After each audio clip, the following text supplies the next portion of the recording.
এইভাবে এই দিকটাই দেখছি। লিল্লাহি তাকবীর, লিল্লাহি তাকবীর। ভাই পিছন থেকে লোক চলে যাচ্ছে, ওইটা উঠতে পারেন দরকার, এখান থেকে চলা যাচ্ছে না।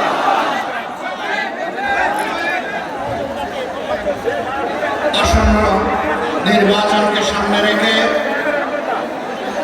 ঐতিহ্যবাহী জেলা বাংলাদেশের দক্ষিণ পশ্চিমাঞ্চলের গুরুত্বপূর্ণ এই জেলার উপমুখে ঐক্যবদ্ধ বাংলাদেশের পক্ষ থেকে 11 দলীয় নির্বাচনী ঐক্যের 4 জন প্রার্থীর সমর্থনে আয়োজিত নির্বাচনী জনসভার সম্মানিত সভাপতি, সভামঞ্চে বসা 11 দলের কেন্দ্রীয় এবং স্থানীয় নেতৃবৃন্দ, ঝিনাইদহের সম্মানিত ভাই ও বোনেরা, সাংবাদিক বন্ধুগণ, উলামা হযরত, বিভিন্ন পেশার সম্মানিত ব্যক্তিবর্গ, আজ আমি আপনাদের সামনে কার্যত বক্তৃতা দিতে আসিনি। আমি এসেছি সেই সমস্ত মজলুম মানুষের কণ্ঠ হয়ে কথা বলতে, যারা বিগত আমলে নিজের সন্তান হারিয়েছেন, স্বামী হারিয়েছেন, কেউ কেউ স্ত্রী হারিয়েছেন, কেউ কেউ ভাই হারিয়েছেন, কেউ কেউ বোন হারিয়েছেন, অবুঝ শিশুরা তাদের পিতাকে হারিয়েছে, জালিম শাসক তাদেরকে নির্মমভাবে খুন করেছে। আমি তাদের হয়ে আপনাদের সামনে আজ দাঁড়িয়েছি। এরকম যাদেরকে দুনিয়া থেকে নির্মমভাবে বিদায় করা হয়েছে, জীবনের ঝুঁকি নিয়ে চেষ্টা করেছি তাদের ঘর দুয়ারে পৌঁছে দেওয়া, তাদের চেহারাগুলো দেখা, তাকে তাদের বুকের আকুতি এবং চোখের চাহনি বোঝা। আমি ওই সমস্ত সন্তানহারা মা এবং বাবা, স্বামীহারা স্ত্রী এবং পিতাহারা সন্তানের চোখের কোনায় পানি দেখেছি, আমি দেখেছি রক্তের ফোঁটা।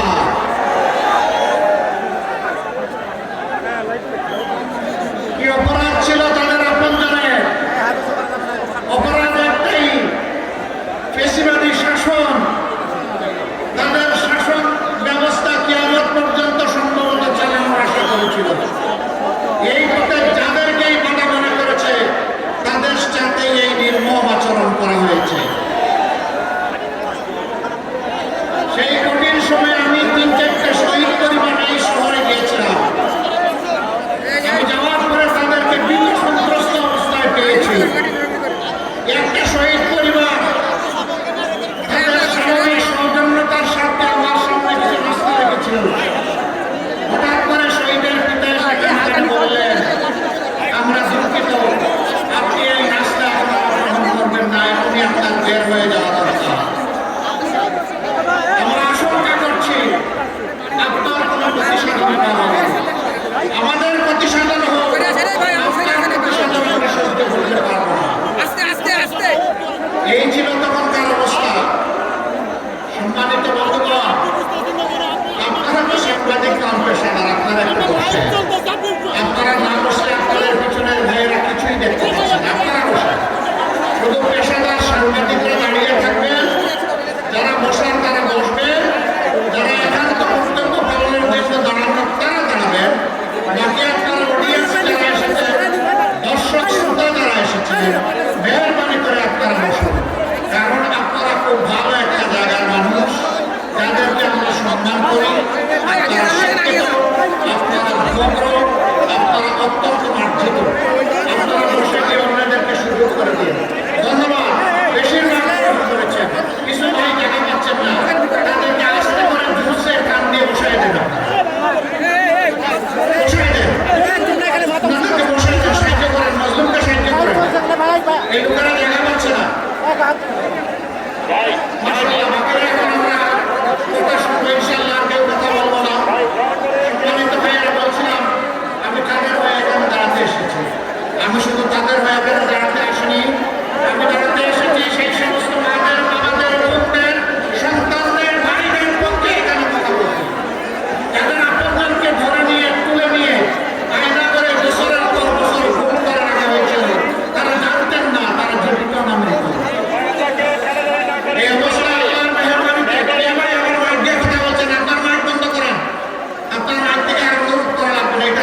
সম্মানিত জেনেদাবাসী, আমি ওদের হয়ে দাঁড়িয়েছি যে মা বোনেরা আল্লাহ দিনের পক্ষ নেওয়ার কারণে দফায় দফায় তাদেরকে গ্রেফতার করে কারাগারে পাঠানো হয়েছে, রিমান্ডে নেওয়া হয়েছে, সম্মানহানি করা হয়েছে। কি অপরাধ? অপরাধ আর কিছু না, মা নাকামু মিনহুম ইল্লা আইয়ুমিনু বিল্লাহিল আজিজিল হামিদ। তারা আল্লাহ তাআলাকে রব মেনে নিয়ে তাকে সবচেয়ে মহাপরাক্রমশালী, শক্তিশালী বলেছিল, আর বলেছিল আমরা কোনো মানুষের প্রশংসা করি না, আমরা প্রশংসা করি কেবল আল্লাহ রাব্বুল আলামিন। এই জন্য আমাদের মা বোনের গায়ে হাত দিয়েছে, বিব্রত করেছে, কষ্ট দিয়েছে, আমি তাদের হয়ে আজকে এখানে দাঁড়িয়েছি। আমি ওই সমস্ত 18 কোটি মানুষের হয়ে এখানে দাঁড়িয়েছি, সিন্ডিকেট করে যাদের পকেট থেকে জোর করে টাকা নেওয়া হয়েছে, চাঁদাবাজি করে যাদেরকে কষ্ট দেওয়া হয়েছে, রিমান্ডে নিয়ে নির্যাতন করে মোবাইল ওপেন করে দিয়ে বলেছে তোর মাকে বল, তোর বাবাকে বল টাকা নিয়ে আসতে। আমি সেই মজদুর মানুষগুলোর পক্ষে এখানে দাঁড়িয়েছি। আমি আপনাদের কাছে জানতে চাই, সেই ফেসিবাদ কারো গাড়ে ভর করে বাংলায় আবার চলে আসুক, আপনারা কি তা চান? আমাদের সিংহ শার্দুল ছেলেমেয়েরা 24-এ তার জবাব দিয়েছে বুকের রক্ত দিয়ে, জীবন দিয়ে। আমি তাদের প্রতি এবং যাদের কথা আজকে বললাম সকল শহীদদের প্রতি গভীর শ্রদ্ধা নিবেদন করছি। এই জেলা দক্ষিণবঙ্গের সবচেয়ে বড় শহীদ ঈদগাহ। এখানে যত মানুষকে নির্মমভাবে খুন করা হয়েছে আর কোথাও তা হয়। সোহানের কথা বড় মনে করে, ওর চেহারাটা তখন দেখলাম, ওকে হত্যা করার পর চোখ যখন ওরা খুলে ফেলল, কি নির্মম, কি নিষ্ঠুর। আর মা বলেছে, রে তোমরা আমার কেড়েই যখন নিয়ে গেলে তখন তার দুইটু চোখ কেন তোমরা উপরে ফেলবে? কি জবাব আমাদের এই মায়ের কাছে? জবাব নেই। সবুজের দুটি কচি সন্তানকে, অবুজ সন্তানকে যখন তুলে নিয়েছিলাম তখন চোখের পানি ধরে রাখতে পারি। এই সন্তানগুলোর কাছে আমাদের জবাব নেই। আমরা বলেছি এই ফেসিবাদ আর ফিরে আসতে দেবে না, ইনশাআল্লাহ দেবে না। বুকের রক্ত দিয়ে দাঁড়িয়েছি, কেউ আবার আসতে চাইলে বুকের রক্ত দিয়ে তাদেরকে রুখে দিব ইনশাআল্লাহ। প্রিয় জেনাদাবাসী, আমি জানি এই এলাকায় মানসম্মত শিক্ষা প্রতিষ্ঠান নেই। শিক্ষা প্রতিষ্ঠান যেমন নেই, স্বাস্থ্য সেবা নিশ্চিত করার জন্য তেমন কোন মেডিকেল কলেজ বা বিশেষায়িত হাসপাতাল নেই। আমরা ঘোষণা করেছি ইনশাআল্লাহ পর্যায়ক্রমে আল্লাহ যদি আমাদেরকে সুযোগ দেয় তাহলে পর্যায়ক্রমে বাংলাদেশের প্রত্যেকটি জেলায় আমরা সরকারি মেডিকেল কলেজ গড়ে তুলব ইনশাআল্লাহ। শুধু মেডিকেল কলেজ গড়ে তুলে দূরে থেকে চেয়ে চেয়ে বসে থাকবো না, সবগুলো মেডিকেল কলেজকে উন্নত প্রযুক্তি সমৃদ্ধ করে দক্ষ জনবল দিয়ে এমনভাবে পরিচালিত করা হবে যাতে সংশ্লিষ্ট এলাকার জনগণ স্বস্তির সাথে তাদের স্বাস্থ্য সেবার অধিকার সানন্দে স্বেচ্ছায় এখানে এসে তারা ভোগ করতে পারে। আমরা মাঝে মাঝে দেখি চিকিৎসকরা অনেক সময় মফস্বল জেলাগুলোর মেডিকেল কলেজে আসতে চান না। তার 3টা কারণ। নাম্বার 1, তাদের সন্তানদেরকে লেখাপড়া করানোর জন্য মানসম্মত শিক্ষা প্রতিষ্ঠান থাকে না। নাম্বার 2, নিজেদেরও স্বাস্থ্য সেবা নেওয়ার মতো পর্যাপ্ত ব্যবস্থা থাকে না। নাম্বার 3, এইখানে তাদের সন্তানদের পরিবারের সদস্যদের কর্মসংস্থানের কোনো ব্যবস্থা থাকে না। আমরা ঘোষণা করেছি ইনশাআল্লাহ আমরা কর্মবান্ধব পরিবেশ সারা বাংলাদেশে গড়ে তুলব। মানসম্মত শিক্ষা প্রতিষ্ঠান গড়ে তুলব, প্রাইমারি থেকে একদম ইউনিভার্সিটি পর্যন্ত। 18 কোটি মানুষের দেশ। এই দেশে শিক্ষা ব্যবস্থাকে ঠিক না করা পর্যন্ত জাতিকে ঠিক করা সম্ভব নয়। একটি বেটার এডুকেশন ছাড়া একটা বেটার নেশন আমরা করতে পারবো না। এই জন্য শিক্ষায় অবশ্যই আমরা গুরুত্ব দেব। তখন ওই চিকিৎসক বন্ধুটি আর নিজেকে নিয়ে বিপদে পড়বেন না। সম্মানিত ভাইয়েরা, শুধু চিকিৎসক না, এই ধরনের বহু পেশায় দক্ষ মানুষ এখানে আসতে চায় না। আমরা তাদেরকে পরিবেশ নিশ্চিত করার পরেও যদি কেউ না আসেন, তার বিপক্ষে রাষ্ট্র ব্যবস্থা নিতে ভুল করবে না। রাষ্ট্রের অর্থ আপনার পিছনে খরচ করা হচ্ছে, প্রতিষ্ঠানের পিছনে খরচ করা হচ্ছে সেবার জন্য, কাজের জন্য, অন্য জায়গায় বসে থেকে এখান থেকে টাকা নেওয়ার জন্য নয়। ভুল বুঝবেন না, শুধু চিকিৎসক না, সকলের প্রায় একই অবস্থা। প্রিয় জেনেদাবাসী, এই জেলার যোগাযোগ ব্যবস্থা আলহামদুলিল্লাহ যতটুকু আছে, কিন্তু আরো বহু করার প্রয়োজন রয়েছে।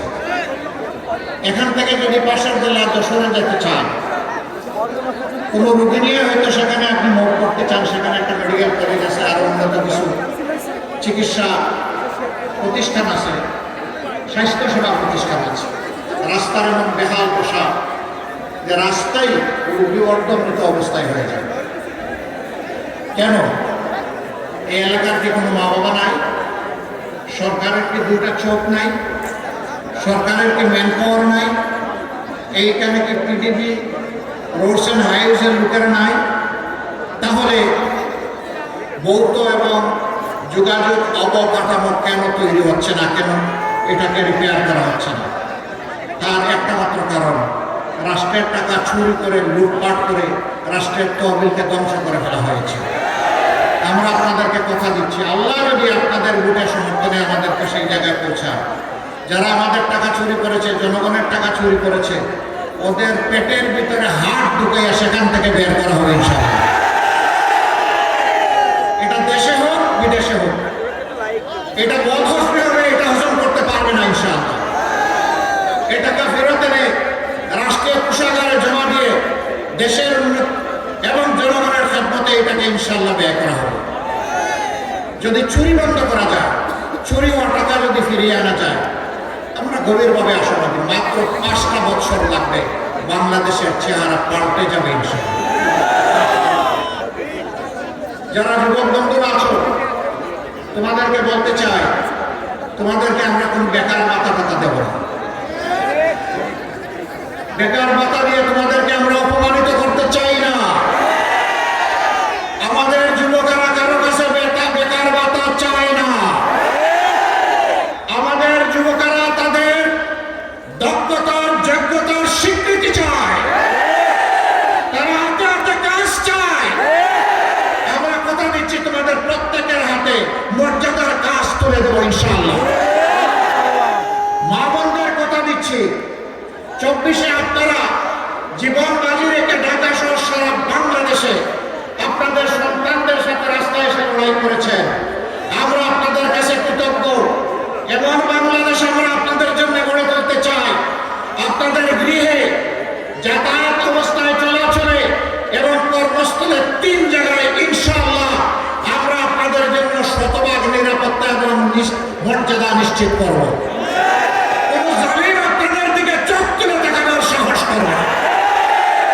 আর যদি কেউ করে, রাষ্ট্র তার চোখ উপড়ে ফেলবে। আল্লাহ রাসূল বলেছিলেন,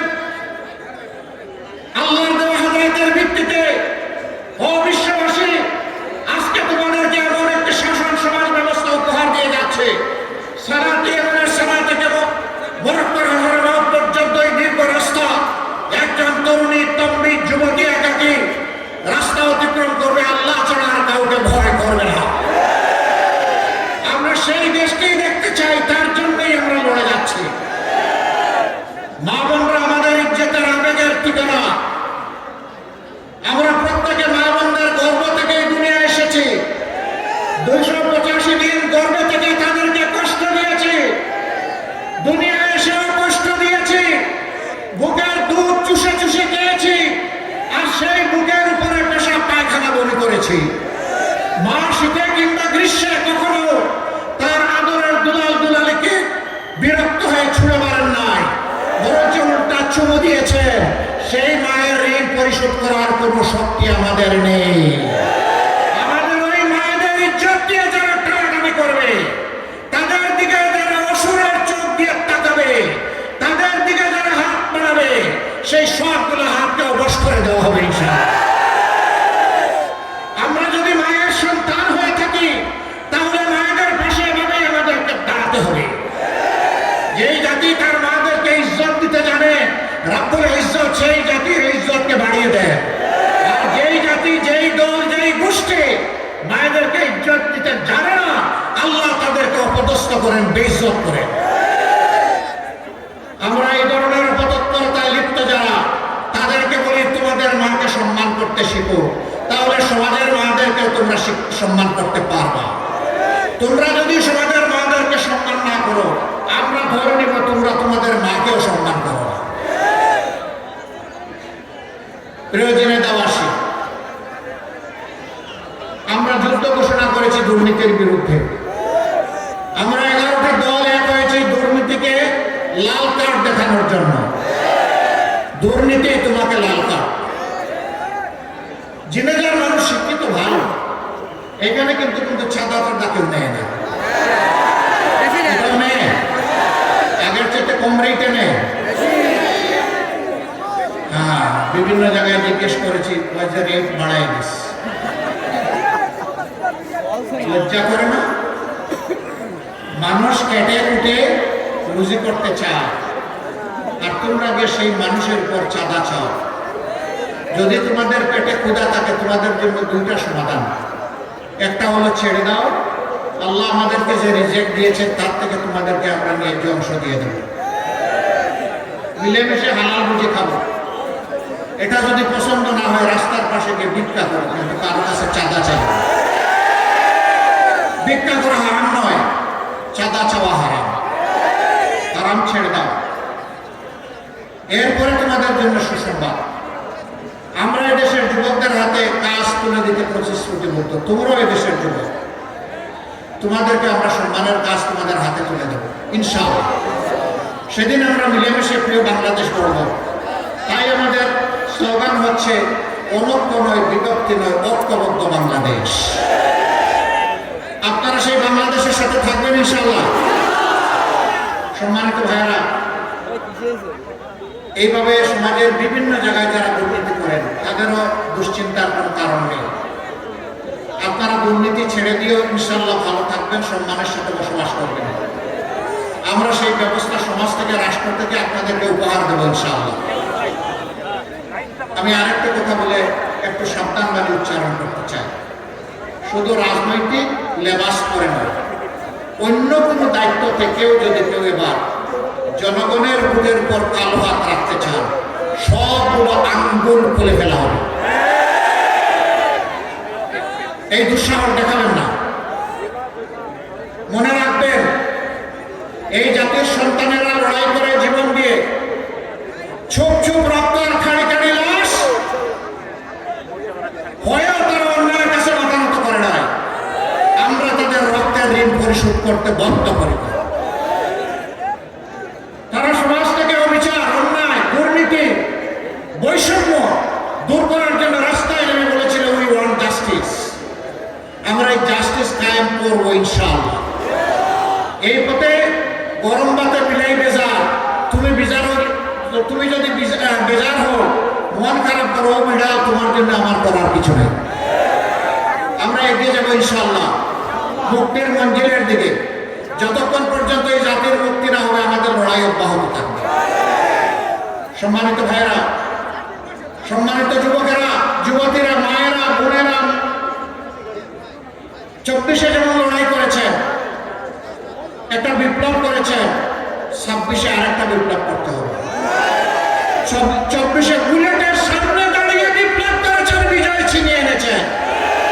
এই 12 তারিখ ব্যালটের মাধ্যমে সেই বিজয় ছিনিয়ে আনতে হবে।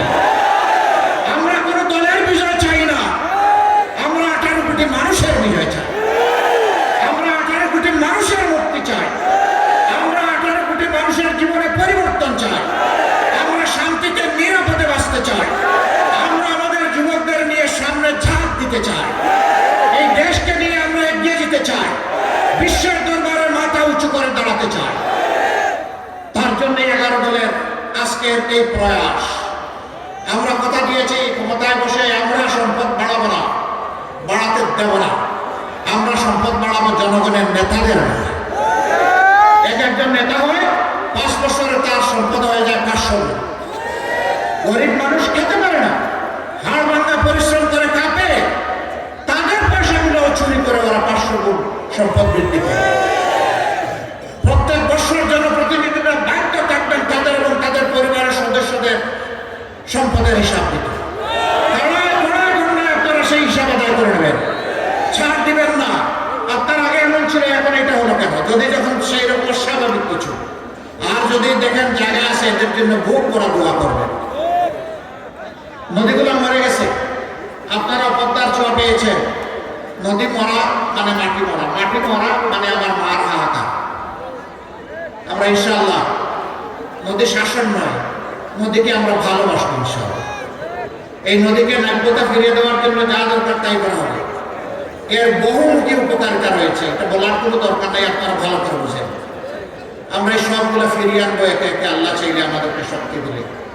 সবচেয়ে বড় কথা, আমরা দুর্নীতিবাজদের হাত ইনশাআল্লাহ তাআলা আজিম ব্যান্ডেজ করে মুষ্টিবদ্ধ করে দেবো, ওরা আর হাত নাড়াতে পারবে। আপনারা থাকবেন আমাদের সাথে? তাহলে এবার আসুন,